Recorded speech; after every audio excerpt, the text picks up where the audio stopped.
Assalomu alaykum hurmatli sport muxlislari. Efirda Paranews ko'rsatuvi va studiyada jurnalist Azizjon Mirsaidov. Bugungi dasturimizda O'zbekiston Milliy Paralimpiya qo'mitasining yakunlangan noyabr oyida amalga oshirgan ishlari va sportchilarimiz qayd etgan natijalar bilan tanishtirib o'tamiz. 3-4 noyabr kunlari poytaxtimizdagi Olimpiya shaharchasida maxsus maktab internatlari o'quvchilari o'rtasida 5 tashabbus paralimpiadasi sport musobaqalarining respublika bosqichi bo'lib o'tdi. Dastlabki lavhamiz shu haqda.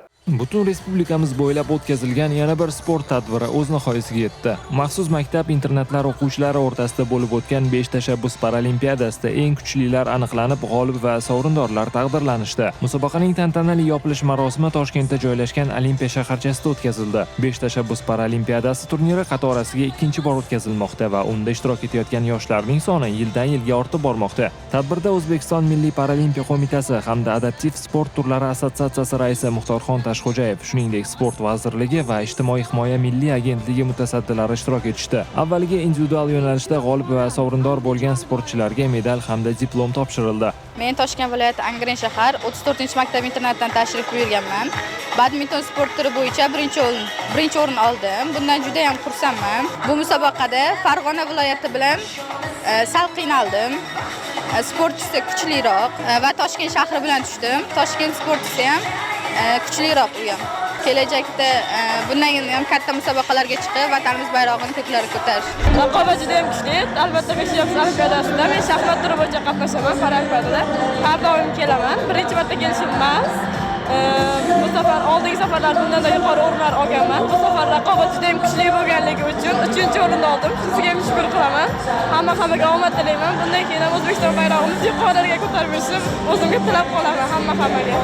Tadbir davomida yosh paraatletlar tomonidan tayyorlangan sahna chiqishlari hamda arenaga yig'ilgan muxlislar uchun o'zgacha kayfiyat bag'ishlagan kuy-qo'shiqlar yangradi. Shundan so'ng taqdirlash marosimining asosiy qismi jamoaviy yo'nalishda g'olib va sovrindorlar taqdirlanishdi. Turnirda medal jamg'arish bo'yicha 3-o'rinni Andijon viloyati egallagan bo'lsa, faxrli 2-o'rin Toshkent viloyati jamoasiga nasib etdi. Va nihoyat ikkinchi bor o'tkazilgan 5 tashabbus paralimpiadasida 1-o'rin Buxoro viloyatiga nasib qildi.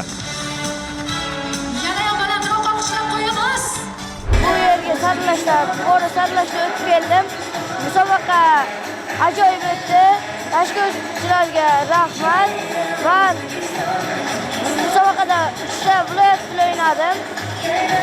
Surxondaryo, Namangan bilan o'ynadim. Finalda Namanganni yutib, Shashkadan 1-o'rin oldim. Ma'lumot uchun 5 tashabbus paralimpiadasida barcha hududlardan jami 400 nafarga yaqin o'quvchi yoshlar sportining parastol tennisi, parayengil atletika, parabadminton, shaxmat va shashka yo'nalishlari bo'yicha o'zaro bahs olib bordi. 7-10 noyabr kunlari qo'shni Qozog'istonning Ostona shahrida paradzyudo bo'yicha Osiyo chempionati o'tkazildi. Batafsil muxbirimiz lavhasida. Qozog'iston poytaxti mezbonlik qilgan bu galgi qit'a birinchiligi ham keskin va murosasiz kurashlarga boy o'tdi. Yakkalik bellashuvlarda O'zbekiston milliy terma jamoasi a'zolari 1 ta oltin, 3 ta kumush va 3 ta bronza jami 7 ta medalga ega chiqishdi. Jumladan delegatsiyamiz hisobiga yagona oltin medalni G2 klassda erkaklar o'rtasida 95 kilogramgacha bo'lgan vazn toifasida tatamiga chiqqan Dovurxon Karamatov yozib qo'ygan bo'lsa, Shohruh Mamedov, Sherzod Namozov hamda Fotima Toyirova kumush, Otabek Irisbekov, Tilla Qo'zi Karimjonov va Turg'un Abdiyev bronza medaliga ega chiqdi. Osiyo chempionatining jamoaviy dastur bellashuvlarida esa O'zbekiston ayollar va erkaklar terma jamoasi 2-o'rinni qo'lga kiritib, kumush medallarga sazovor bo'ldi. Shu tariqa delegatsiyamiz qit'a birinchiligini umumjamoa hisobida kuchli to'rtlikda yakunladi. 7-16 noyabr kunlari Indoneziyaning Jakarta shahrida amputantlar futboli bo'yicha Osiyo Kubogi 2026-yil jahon chempionati uchun Osiyo saralash bosqichi o'tkazildi. Navbatdagi lavhamizda O'zbekiston terma jamoasining mazkur musobaqadagi ishtiroki haqida so'z boradi.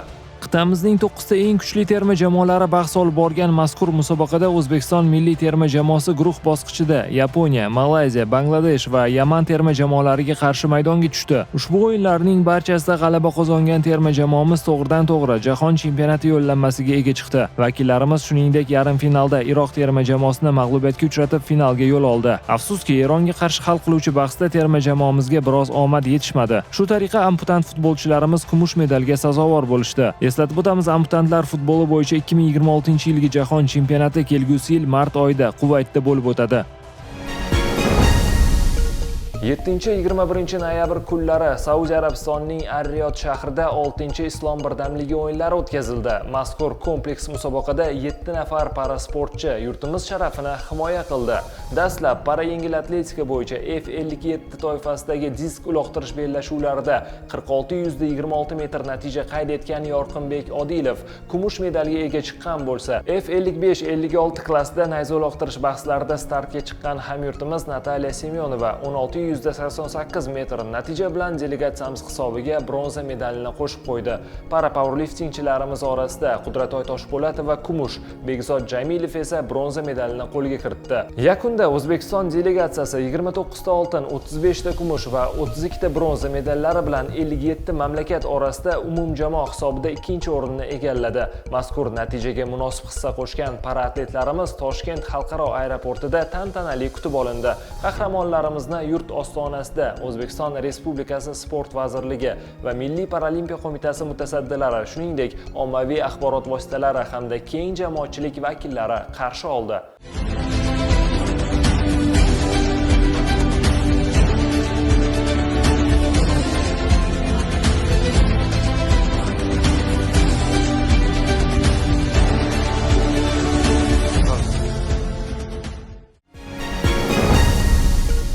Yigirma 24-27 noyabr kunlari Toshkent va Samarqand shaharlarida paralimpiyachilar matonati xalqaro forumi hamda uning doirasida adaptiv sport festivali tashkil etildi.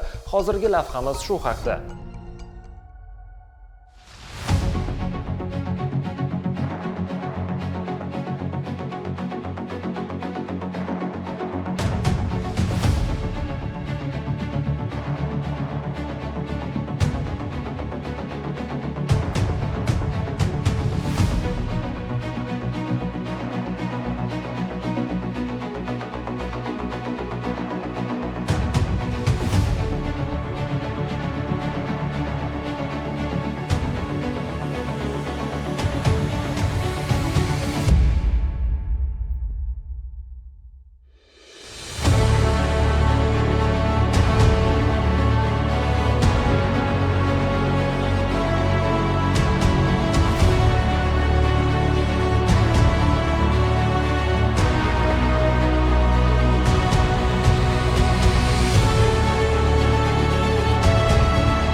Dastlab forum doirasida Gertsen nomidagi Rossiya Davlat pedagogika universitetining Toshkent shahar filialida adaptiv sport festivali bo'lib o'tdi. Mazkur tadbirda sport vaziri Adham Ikromov, Gertsen nomidagi Rossiya Davlat pedagogika universiteti rektori Sergey Tarasov, Ijtimoiy himoya milliy agentligi direktori o'rinbosari, O'zbekiston adaptiv sport turlari assotsiatsiyasi va Milliy paralimpiya qo'mitasi raisi Muxtorxon Toshxo'jayev, Ijtimoiy himoya milliy agentligi direktori o'rinbosari Usmon Sharifxo'jayev, shuningdek oliy ta'lim muassasalari, taniqli sportchilar va mutaxassislar ishtirok etdi. Festival doirasida adaptiv jismoniy tarbiya bo'yicha amaliy mashg'ulotlar, ota-onalar uchun motivatsion seminarlar, bolalar uchun mashhur illuzionist Sergey Safronov shou dasturi, inklyuziv ta'limga oid ilmiy uslubiy adabiyotlar taqdimoti, maxsus texnologiyalar taqdim etilgan Wi-Fi zona, adaptiv sport turlari bo'yicha ko'rgazmali mashg'ulotlar va o'yinlar o'tkazildi. Xalqaro ekspertlar va mahalliy mutaxassislar hamkorligida tenglik va inklyuzivlik g'oyalarini targ'ib etish, maxsus jihozlardan foydalanilgan holda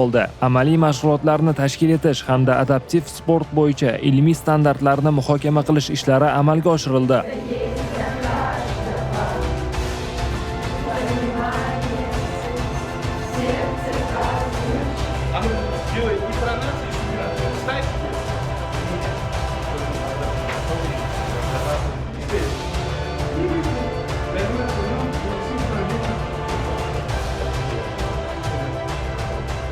В первую очередь я восхищен и rad. Birinchi navbatda shuni aytmoqchimanki, bugungi tadbirni bunday bayramona va keng ko'lamli tashkil etilishi meni hayratga soldi va juda xursand qildi. To'g'risini aytsam, adaptiv xokkey bo'yicha bunday katta ishlar bunchalik tez va sifatli amalga oshirilishiga ishonmagandim. Lekin bugun ko'rib turibmizki, barcha ishlar biz kutgandan-da yuqori tempda davom etmoqda. Buning uchun O'zbekiston Milliy paralimpiya qo'mitasi hamda Ijtimoiy himoya milliy agentligiga o'z minnatdorchiligimni bildiraman. O'ylaymanki, bu yog'iga hamkorlikda yana yangi marralarni sahifalarini zabt etamiz. Эмоции переполняют.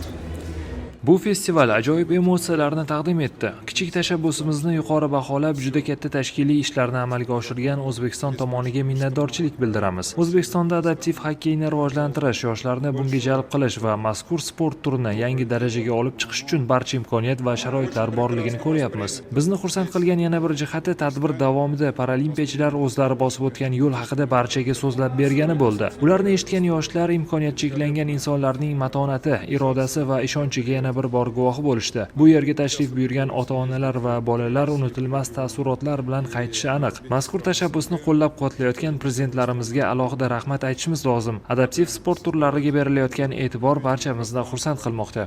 Navbatdagi kunda Alpomish muz saroyida Paralimpiyachilar matonati xalqaro forumi va adaptiv sport festivalining tantanali ochilish marosimi bo'lib o'tdi. Unda Rossiya adaptiv xokkey federatsiyasi tomonidan O'zbekistonda adaptiv xokkeyni rivojlantirish maqsadida sport jihozlari tantanali topshirildi. Taniqli san'atkorlar ishtirokidagi konsert dasturi va matonat maktabi motivatorlarining motivatsion chiqishlari esa barchada katta taassurot qoldirdi. Shuningdek, tadbir davomida rossiyalik xokkeychilar ishtirokida adaptiv xokkey bo'yicha ko'rgazmali o'yin o'tkazildi.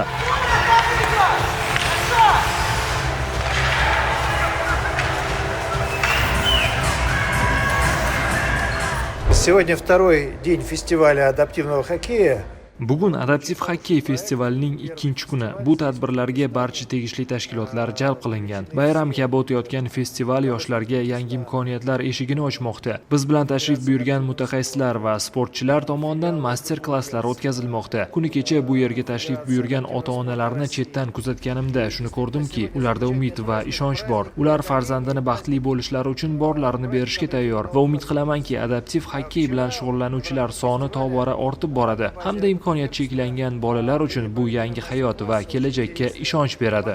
Tadbirning so'nggi kunda Samarqand shahrida adaptiv sport festivali tashkil etildi. Unda Rossiya adaptiv xokkey federatsiyasi rahbariyati, trenerlari va sportchilar tomonidan mahorat darslari tashkil etildi. Shu kuni festivalga tashrif buyurgan samarqandlik maxsus maktab o'quvchilari adaptiv xokkey bilan yanada yaqindan tanishib, bevosita muz ustida o'zlarini sinab ko'rishdi. Bir so'z bilan aytganda, Paralimpiyachilar matonati xalqaro forumi nogironligi bo'lgan ijtimoiy himoyaga muhtoj insonlarning matonati va hayotga intilishini yorituvchi, jamiyatda inkluzivlik madaniyatini mustahkamlovchi va sog'lom turmush tarzini targ'ib qiluvchi muhim xalqaro maydonga aylandi. O'zbekiston Respublikasi Prezidentining Paralimpiyachilar matonat maktabi faoliyatini tashkil etish chora-tadbirlari to'g'risidagi 270-son qarori bilan belgilangan vazifalarni amalga oshirish, shuningdek, bu borada O'zbekiston tajribasini xalqaro miqyosda tatbiq etish maqsadida 24-27 noyabr kunlari Toshkent va Samarqand shaharlarida Paralimpiyachilar matonati xalqaro forumi va uning doirasida adaptiv sport festivali o'tkazildi. Mazkur tadbirlarda ko'zlangan asosiy maqsadlarimiz ijtimoiy himoyaga muhtoj va nogironligi bo'lgan shaxslarga barcha sohalarda teng imkoniyatlar yaratish, muvaffaqiyatga erishgan shaxslar orqali mazkur qatlamdagi insonlarni hayotga bo'lgan qarashlarini ijobiy tomonga o'zgartirish, adaptiv sport turlarini rivojlantirish va ommalashtirish hamda sport orqali ularni jamiyatga integratsiya qilishni qo'llab-quvvatlash hisoblanadi. Forum va festivalda qator xorijiy davlatlardan paralimpiya sportchilari, xalqaro ekspertlar, sport sohasidagi mutaxassislar, shuningdek davlat idoralari va jamoat tashkilotlari vakillari ishtirok etishdi. Dastur doirasida katta yutuqqa erishgan, nogironligi bo'lgan mashhur insonlar bilan motivatsion uchrashuvlar, shuningdek adaptiv sport infratuzilmalari va ta'lim dasturlarini rivojlantirish masalalariga bag'ishlangan muhokama sessiyalari o'tkazildi. Noyabr oyi davomida Paralimpiya oilasida o'tkazilgan xalqaro musobaqalar, tayyorgarliklar hamda tadbirlar tafsilotlariga oid lavhalarimiz mana shulardan iborat edi. Kelgusi dasturlarda ko'rishguncha xayr. Salomat bo'ling.